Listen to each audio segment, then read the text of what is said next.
నమస్తే బ్రదర్, ఎలా ఉన్నారు? Mega power star Ram Charan నటించిన పెద్ది సినిమా 4వ రోజు కూడా కంప్లీట్ చేసుకుంది. అయితే ఈ సినిమా పైన ఇండస్ట్రీ చాలా హోప్స్ పెట్టుకుంది. ఈ సినిమా ఈ మధ్య కాలంలో చూసుకుంటే హిట్ అయిన సినిమాలు, ఆడియన్స్ని కంప్లీట్గా థియేటర్స్కి రప్పించిన సినిమాలు ఇలా వేల మీద లెక్క పెట్టినా కూడా లేవు. సో అలాంటి టైంలో పెద్ది సినిమా వస్తుండడంతో ఈ సినిమా పైన చాలా హోప్స్ అయితే పెట్టుకుంది ఇండస్ట్రీ. అయితే వారి హోప్స్ని ఎక్కడా కూడా అందుకోలేకపోయింది పెద్ది టీం. పెద్ది సినిమాలో చూసుకుంటే సినిమాకి కంప్లీట్గా మిక్స్డ్ టాక్ అయితే వచ్చింది. అయితే ఆ మిక్స్డ్ టాక్ అన్నది బలంగా ఆడియన్స్లోకి వెళ్లకుండా చాలా జాగ్రత్తలు తీసుకుంది మూవీ టీం. అంటే ప్రీమియర్స్కి 600, నార్మల్ టికెట్ రేట్స్ పైన 100, 150 పెంచి కూడా ప్రేక్షకుల యొక్క వారి అభిప్రాయాన్ని కూడా చెప్పనివ్వకుండా గొంతు నొక్కే ప్రయత్నం చేసింది మూవీ టీం. మరి దేనికైనా కూడా కాలమే సమాధానం చెప్తుంది. అంటే ఈ దేశంలో ఫ్రీడమ్ ఆఫ్ స్పీచ్ అనేది ఒకటి ఉంది అన్న సంగతి కూడా వాళ్ళు మర్చిపోయారంటే ఇంకేమనుకోవాలి. సో మీరు బడ్జెట్ పెట్టారు, బడ్జెట్ లాక్కోవడానికి సినిమాకి బడ్జెట్ పెరిగిందని చెప్పేసి టికెట్ రేట్స్ పెంచుకున్నారు. కానీ సినిమాకి ఇలా ఉంది సినిమా, ఇందులో పాజిటివ్స్ ఇవి, నెగిటివ్స్ ఇవి అని చెప్పడానికి కూడా లేకుండా మూవీ టీం అయితే ఏదో నానా యాగి చేస్తుంది. సరే చూద్దాం, దానికి అన్నింటికీ కాలమే సమాధానం చెప్తుంది.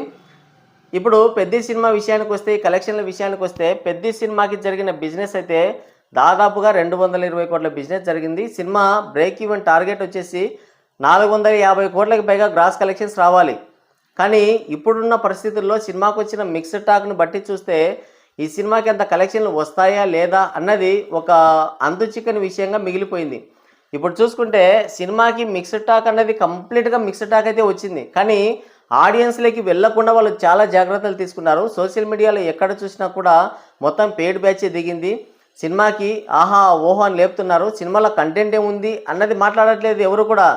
Just Ram Charan acting peak లెవెల్లో ఉంది, ఆయనకు నేషనల్ అవార్డు వస్తుంది, ఆస్కార్ అవార్డు వస్తుంది, ఇలా ఈ రేంజ్లో మాట్లాడుతున్నారు తప్ప సినిమాలో నిజంగా కంటెంట్ ఉందా లేదా, 600 రూపాయలు అలాగే నార్మల్ టికెట్ రేట్స్ పైన 100, 150 రూపాయలు ఎక్కువ పెట్టి థియేటర్స్కి వెళ్తే అది వర్త్ వాచా కాదా కంప్లీట్గా అన్నది మాత్రం చెప్పట్లేదు. సరే ఓవరాల్గా చూసుకుంటే సినిమా అయితే రిలీజ్ అయిపోయింది. ప్రీమియర్స్ సోలో రిలీజ్ దక్కింది, టికెట్ హైక్స్ ఇచ్చారు, పోటీలో ఏ సినిమా లేదు, కావాల్సిన థియేటర్లు ఇచ్చారు. ఇంకా చెప్పాలంటే దీనికి ఈ సినిమా పైన ఉన్న హైప్ కంటే కూడా ఎక్కువ థియేటర్లే ఇచ్చారు. సో సినిమా అయితే రిలీజ్ అయిపోయింది. ప్రీమియర్స్ ప్లస్ డే 1 కలుపుకొని సినిమాకి 110 కోట్ల వరకు గ్రాస్ కలెక్షన్స్ వచ్చాయి. కానీ మూవీ టీం మాత్రం 135 కోట్లు వచ్చినట్టుగా పోస్టర్ అయితే దించేశారు. ఆ తర్వాత చూసుకుంటే మళ్ళీ రెండో రోజు 155 కోట్లు మాత్రమే వస్తే 180 కోట్ల పోస్టర్ అయితే దించారు.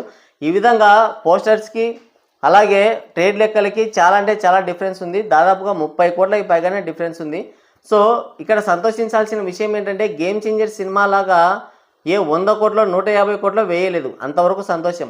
ఫేక్ కలెక్షన్స్ వేస్తున్నా కూడా మరి ఆరెంజ్ ఫేక్ కలెక్షన్స్ అయితే ఎక్కడ కూడా వేయట్లేదు, దానికి మాత్రమే మనం సంతోషించాలి. ఇకపోతే ఈ సినిమాకి 4వ రోజు కూడా కంప్లీట్ అయిపోయింది. నిన్న సండేతో ఈ సినిమాకి ఉన్న అడ్వాంటేజ్ అయితే ఇక కంప్లీట్గా పోయిందని చెప్పొచ్చు. ఎందుకంటే ఈరోజు నుంచి వర్కింగ్ డే కాబట్టి ఇక ఈరోజు సినిమాకి ఆక్యుపెన్సీ ఎలా ఉంటుంది, ఆడియన్స్ ఎలా వస్తున్నారు అన్న దానిపైన ఆధారపడి ఈ సినిమా సక్సెస్ అవుతుందా లేదంటే ఫ్లాప్ అవుతుందా అన్నది మాత్రం ఆధారపడి ఉంటుంది. ఈ 4 రోజులు కూడా ఏంటంటే ఈ మధ్యకాలంలో పెద్దగా సినిమాలు ఏమీ లేవు. ఆడియన్స్ కూడా ఒక పెద్ద సినిమాల కోసం లేదా మా సినిమాల కోసం కళ్ళు కాయలు కాచేలా ఎదురు చూస్తున్నారు. సో అలాంటి టైంలో ఈ పెద్ద సినిమా వచ్చింది. సో అందుకనే ఆడియన్స్ టాక్తో సంబంధం లేకుండా కాస్త థియేటర్స్కి అయితే కదిలారు. ఇక నిన్నటితో ఈ సినిమాకి వీకెండ్ అయితే కంప్లీట్ అవుతుంది. ఆదివారం హాలిడే కూడా కంప్లీట్ అవుతుంది. ఈరోజు వర్కింగ్ డే కాబట్టి హోల్డ్ ఎలా ఉంటుంది అన్న దానిపైన బట్టి ఈ సినిమా హిట్టా లేదంటే ఫ్లాపా అన్నది మాత్రం చెప్పొచ్చు. ఇక ఈ సినిమా కలెక్షన్ల విషయానికి వస్తే చెప్పాను కదా, ఈ సినిమాకి జరిగిన బిజినెస్ వచ్చేసి 220 కోట్ల షేర్ కలెక్షన్స్ అయితే 220 కోట్ల వరకు అయితే బిజినెస్ జరిగింది. ఈ సినిమా హిట్ అవ్వాలంటే 450 కోట్లకి పైగా 460, 470 కోట్ల గ్రాస్ కలెక్షన్స్ రావాలి. ఈ మధ్య కాలంలో చూసుకుంటే RRR సినిమాని పక్కన పెట్టేస్తే ఆ మార్కు ఇంతవరకు రామ్ చరణ్ గారు ఎక్కడ అందుకోలేదు. గేమ్ చేంజర్ సినిమాకి కనీసం డే 1 కలెక్షన్స్ లేవు. ఆచార్య సినిమా కూడా సేమ్ అంతే. ఇప్పుడు పెద్ద సినిమా కూడా సేమ్ అంతే. డే 1 కలెక్షన్స్ అంటే ఒక స్టార్ హీరో రేంజ్ కలెక్షన్స్ అయితే రాలేదు కంప్లీట్గా. మామూలుగా ఏంటంటే దేవరా సినిమా విషయానికి వస్తే 172 కోట్ల గ్రాస్ కలెక్షన్స్ రాబట్టాడు ఎన్టీఆర్. అంటే RRR సినిమా తర్వాత చేసిన సినిమా అది. అంటే కంప్లీట్గా నెగిటివిటీ, సినిమాని ఫ్లాప్ చేస్తామన్నారు, హెచ్డి ప్రింట్ కూడా దించేశారు, ఆ తర్వాత విపరీతంగా ట్రోల్ చేశారు. అయినప్పటికీ కూడా డే 1 172 కోట్ల గ్రాస్ కలెక్షన్స్ రాబట్టాడు. ఇకపోతే పుష్ప సినిమాకి చూసుకుంటే 290 కోట్ల వరకు గ్రాస్ కలెక్షన్స్ వచ్చాయి. ఆ సినిమాకు కూడా ఫుల్ నెగిటివిటీ, ఎక్కడ చూసినా నెగిటివిటీ ట్రోల్స్. పుష్ప సినిమాని అయితే ఇక బ్యాన్ చేస్తామన్నారు, ఆడనివ్వమన్నారు. అయినా సరే ఆ సినిమా 290 కోట్ల వరకు గ్రాస్ కలెక్షన్స్ రాబట్టింది. ఇకపోతే తర్వాత మన ప్రభాస్ నటించిన చాలా సినిమాలకు కూడా సినిమాకి టాక్తో సంబంధం లేకుండా డే 1 కలెక్షన్స్ అదిరిపోతూ ఉంటాయి. కానీ రామ్ చరణ్ గారి విషయంలో మాత్రం కంప్లీట్గా అది రివర్స్లో జరుగుతుంది.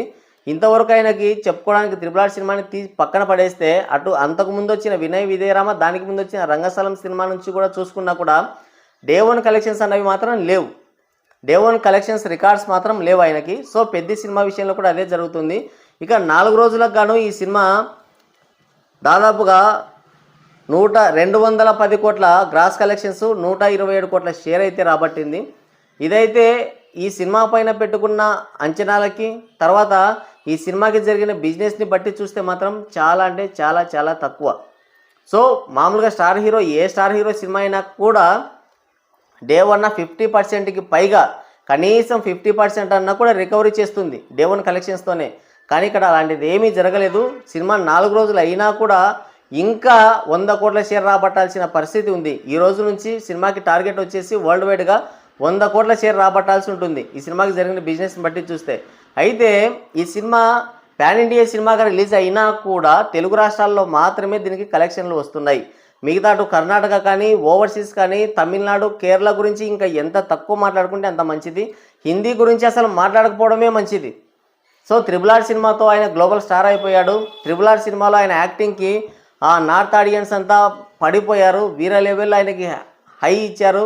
ఇక రామ్ చరణ్కి విపరీతమైన ఫ్యాన్ బేస్ ఏర్పడింది అని అన్నారు. కానీ అసలు ఆ జరిగిన బిజినెస్కి కానీ, ఆ వస్తున్న కలెక్షన్స్కి కానీ అసలు సంబంధమే లేదు. ఈ సినిమా ఇప్పటి వరకు కూడా అక్కడ సినిమా డే 1 కనీసం ₹1 కోటి గ్రాస్ కలెక్షన్స్ కూడా రాబట్టలేదు. సో తర్వాత కర్ణాటకలో చూసుకుంటే 15 కోట్ల వరకు బిజినెస్ జరిగితే ఈ సినిమాకి 4 రోజుల వరకు ఇప్పటి వరకు వచ్చింది 7.8 కోట్లు, అంటే 7,80,00,000 షేర్ మాత్రమే వచ్చింది. ఇంకా సినిమా హిట్ అవ్వాలంటే దాదాపుగా 7 కోట్ల వరకు షేర్ కలెక్షన్స్ రావాలి. చూస్తుంటే అది అసాధ్యంగానే కనిపిస్తుంది. ఇక కేరళ అండ్ తమిళనాడు విషయానికి వస్తే ఇక కంప్లీట్గా షట్ డౌన్ అయిపోయింది. కనీసం చిల్లర వచ్చింది. కేరళలో చూసుకుంటే చిల్లర డే 1 చూసుకుంటే 19 లక్షలు వచ్చింది, 9 లక్షల షేర్ కలెక్షన్స్ వచ్చాయి. ఆ సినిమాకి జరిగిన బిజినెస్ 2.5 కోట్లు మాత్రమే. ఆ 2.5 కోట్లకి కూడా 9 కోట్ల షేర్ మాత్రమే వచ్చింది. ఇక తమిళనాడు అయితే గేమ్ చేంజర్ కలెక్షన్స్ని, అంటే అప్పట్లో శంకర్ గారి డైరెక్షన్లో వచ్చింది కాబట్టి ఓ మోస్తారు కలెక్షన్లు వచ్చాయి తమిళనాడులో. కానీ ఇప్పుడు ఈ సినిమాకి చూసుకుంటే కంప్లీట్గా షట్ డౌన్ అయిపోయింది. ఇప్పటి వరకు ఈ సినిమాకి మొత్తం అంతా కలిపి, అంటే మలయాళం తర్వాత తమిళనాడు రెండు కలిపి కూడా 1.5 వరకు గ్రాస్ కలెక్షన్స్ కూడా రాలేదు, అంటే 1.5 కోటి గ్రాస్ కలెక్షన్స్ కూడా రాలేదు. ఇక ఓవర్సీస్లో చూసుకుంటే ఈ సినిమాకి జరిగిన బిజినెస్ 35 కోట్లు అయితే 4 రోజులకు గాను ఈ సినిమా రాబట్టిన కలెక్షన్స్ 17 కోట్ల షేర్ కలెక్షన్స్ మాత్రమే రాబట్టింది. అంటే సినిమా హిట్ అవ్వాలంటే ఇంకా ఎంత కలెక్షన్స్ రావాలో చూడండి. 50% మాత్రమే రికవరీ చేసింది, అది కూడా సోలో రిలీజ్. ఇక హాలీవుడ్ సినిమాలకు కూడా లేని రేంజ్లో టికెట్ రేట్స్ అయితే పెట్టారు. అయినప్పటికీ కూడా సినిమాకైతే కలెక్షన్స్ ఇప్పటివరకు అవే వచ్చాయి. ఇక సినిమా హిట్ అవ్వాలంటే దాదాపుగా ఇంకా 18 కోట్ల రూపాయల వరకు కలెక్షన్స్ అయితే రాబట్టాల్సింది. సో హిందీలో కానీ తెలుగులో తప్ప ఓవర్సీస్ కానీ, హిందీ కానీ, మలయాళం, కర్ణాటక, తమిళనాడు ఎక్కడా కూడా పర్ఫామ్ చేయట్లేదు. అంతా కూడా అండర్ పర్ఫామ్ చేస్తుంది. కొన్ని చోట్ల అయితే ఇప్పటికే షట్ డౌన్ అయిపోయింది కూడా. మరి RRR తర్వాత రామ్ చరణ్కి ఒక పెద్ద మార్కెట్ ఏర్పడింది, ఆయన లెవెల్ వేరు, ఆయన గ్లోబల్ స్టార్ అని ఏదేదో చెప్పారు. కానీ రియాలిటీ చూసుకుంటే మాత్రం ఇది పరిస్థితి. తెలుగు రాష్ట్రాల్లో మాత్రమే కలెక్షన్స్ వస్తున్నాయి. మేబీ తెలుగు రాష్ట్రాల్లో సినిమా అవ్వచ్చు, బ్రేక్ ఈవెన్ అయ్యే అవకాశాలు కూడా ఉండొచ్చు, ఎందుకంటే పెద్ద సినిమాలు ఏమి లేవు కాబట్టి. రేపు గురువారం రోజు సింగీతం శ్రీనివాసరావు గారు తీసినటువంటి సింగీతం సినిమా అయితే రిలీజ్ అవుతుంది. సినిమా పైన బజ్ అయితే చాలా బాగుంది. ఆ సినిమా వచ్చే వరకు కొద్ది గొప్ప కలెక్షన్స్ వస్తాయి. సినిమాకి పాజిటివ్ టాక్ వచ్చిందంటే ఇక్కడ కూడా షట్ డౌన్ అయిపోతుంది. మరి పెద్ద సినిమా లాంగ్ రన్లో ఎంత కలెక్షన్స్ రాబట్టవచ్చని మీరు అనుకుంటున్నారు? కింద కామెంట్ చేయండి.